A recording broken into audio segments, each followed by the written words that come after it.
Hello guys, once again it's Matt, and today we have another video, and yes, finally we are flying out the glorious Soviet MiG-29, man. Finally we're flying out this beast. It's amazing, man. It's really one of the best aircraft in the game, if not the best. It has some things that we are going to talk a little bit about, but still, yeah. Make sure to subscribe, guys. We're trying to hit 15,000 subscribers until the end of the year, so make sure to subscribe to that. And yeah, guys, thank you all the patrons, thank you all the members, and let's get into it. So yeah, these two aircraft, the MiG-29 and the F-16, they are very interesting actually, because they have kind of this fly-by-wire system, because the F-16 actually has a fly-by-wire, but the MiG-29 has a kind of a hybrid type of system that uses computers together with cables and hydraulic systems.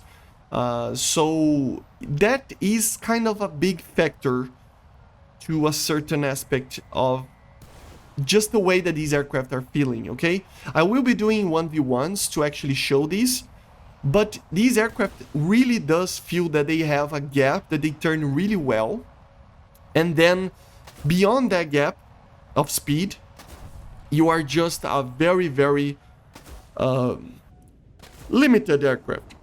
So, for example, you can see that the MiG-29 is less of a bus, but the F-16 especially is a very large bus beyond 750 kilometers per hour. You really need to control your speed.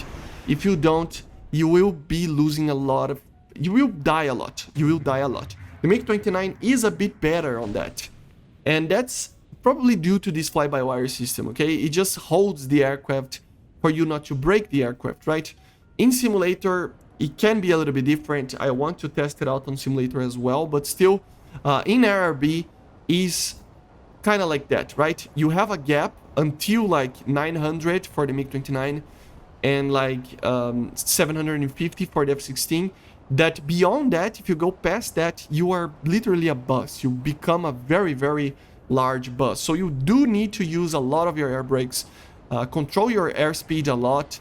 And even with that, sometimes it is easy to just forget and become faster than you would need to be, right?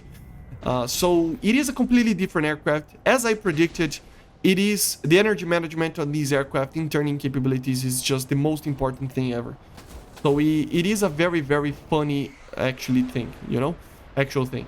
But beyond that, I mean, the MiG-29 is just amazing. I just think that it has a learning curve, okay, guys? It does really have a learning curve. A lot of people, especially in the second day of the patch, even myself, I had to just take a while to actually calm myself down that I was actually flying a MiG-29 and then start to actually flying it correctly, because it is completely different than anything else that I ever flew.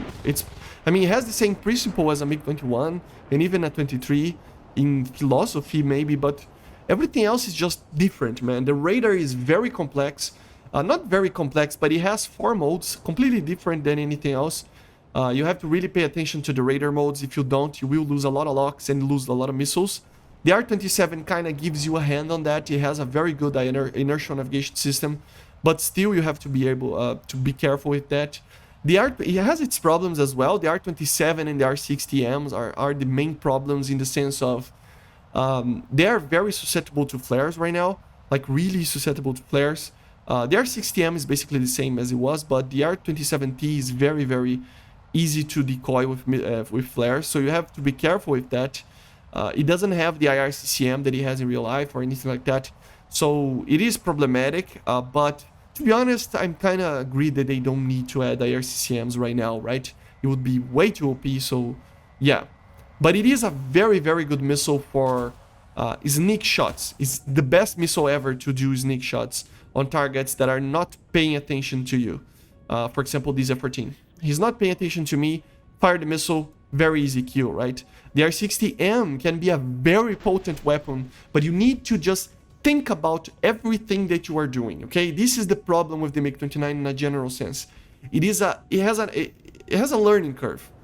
And with that learning curve, one of the things that you need to be able to think about is to all the movements that you are going to do need to be thought upon before, okay? So for example, the BVR, you need to think about what you're doing. You see me here trying to get a lock with the HDN. I have to, I mean, look at the amount of time that I lost just trying to get to the normal PD mode to actually try to fire the missile in a cold aspect. So as you see, it's difficult sometimes, you know? You just have to get used to this aircraft, man. It has a learning curve. You need to play it, and eventually it will become the best aircraft ever. At first, with just the normal R60s, when you are trying to grind it out, it will not be as easy as you think to destroy everything, okay? Especially right now. So have that in mind, okay? It is an amazing aircraft. I personally think that it is the best aircraft in the game, but it has a factor that the F-16 doesn't have, the complexity, okay? It doesn't have the F-16 doesn't have IRSTs, different radar modes. It doesn't have the R27T and R that are different, and the radar modes, and then the R60M, which is a very unique missile for itself. The speeds, everything is very unique in this aircraft. So you need time to get to know these things and be actually capable of dealing with these targets very, very quickly, okay? With the F-16, it's just hop on, fire the engines, go up, fire the BVRs, get some kills, go for a dogfight, put it in the gap of speed, and it is just easy to fly. And the MiG-29 is not that easy to fly. That's what I'm like feeling from these aircraft, okay? So yeah, have that in mind. Doesn't mean that the aircraft is bad in any way. It is the most amazing aircraft ever, as I said. The radar is amazing, man. It really is a step up from the radars that we had. It really has a very low blind speed. The guy needs to be completely perpendicular to you, to the radar, to actually lose a lock, especially in the normal search pull stopper mode. And on those normal pull stopper modes, I mean, remember, we have the HDN. I will make a video on that. But the HDN, the TWS, and the HDN, and the search HDN, they are high frequency, so repetition frequency. So basically, it means that it is sending a lot of signals very quickly, a lot of pulses very, very quickly. And with that, you can kind of, I don't know how exactly, it's Lazy tried to, which is a moderator for the channel, try to explain to me, but I didn't get it much. It is a very complex feature of a missile, so you really need to use these modes for the most, like in the best way possible, because each mode has its own features and abilities and a certain way that it should be used, right? So yeah, it's one of those things, right? So as I said, it is a complex aircraft. Take your time, learn how to use it. Remember, the R60, it is not as easy to use as the M9L, even though the M9L likes some flares too. Remember that the R60M likes a little bit more of the flares. So try to shoot at guys that are just cold from you. This will help you get a lot of kills. And yeah, basically this is it.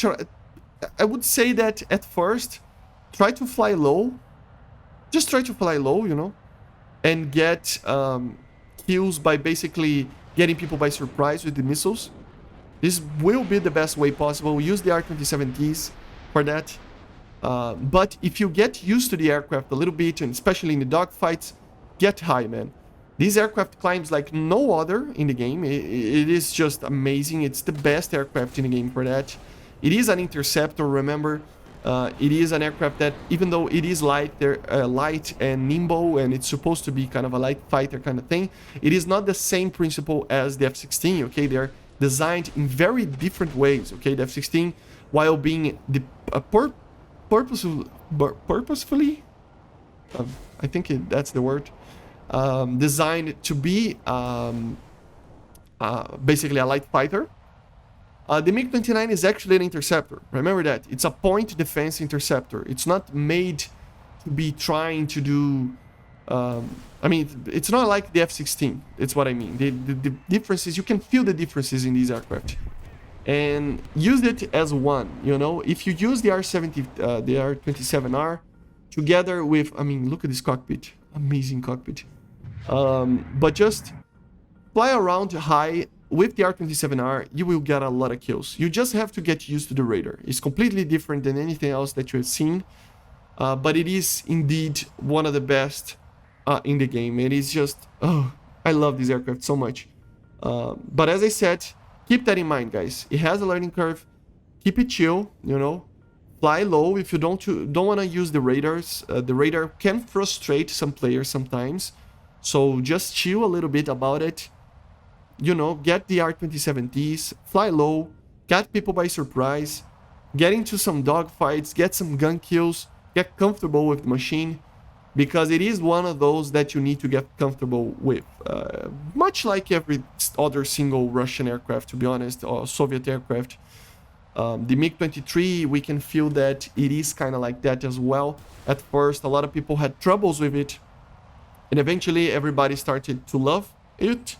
So the MiG-29 will be the same, but having a lot more power, a lot better radar, a lot better missiles. Everything is just amazing in this aircraft. So just have patience if you are having troubles with it.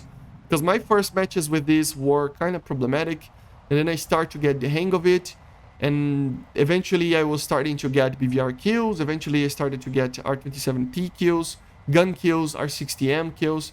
These are not the best matches ever, as you see here, but you really will feel that you get a reward after playing this aircraft a while. It really does. So as you see there, the flares are problematic for the R27T.